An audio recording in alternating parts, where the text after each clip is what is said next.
The friendly one is that we do epic stuff, and then the real one is a bit is do epic shit, because it was a bit of basically a challenge to the city. It's like, do epic shit, Liverpool.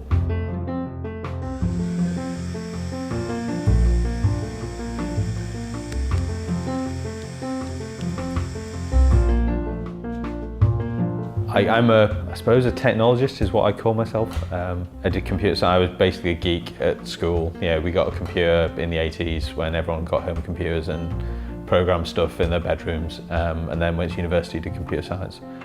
So then ended up doing computer programming, working in tech, basically. Ended up down in Cambridge.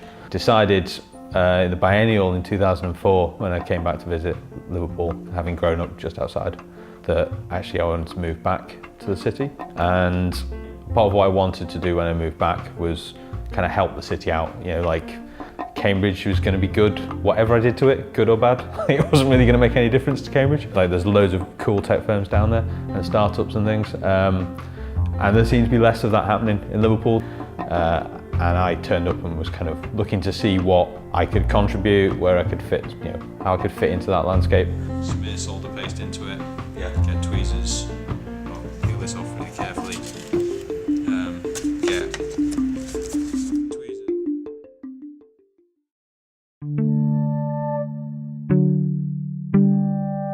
In June 2011, 6 of us basically got together and decided to open DoES Liverpool. And that is kind of a maker space and hack space and co-working space. So we were a little different from some of the other ones that kind of swept through the UK. So we were kind of wanting to set up a space that would let people find out more about this sort of stuff, because this was like, you know, we didn't know that much about 3D printers or laser cutters or CNC machines and any of that kind of thing. So it was like, well, yeah, we want to learn more about it, but we also want to make sure that, like, the more that the city knows about it, the more interesting stuff's going to come out of it.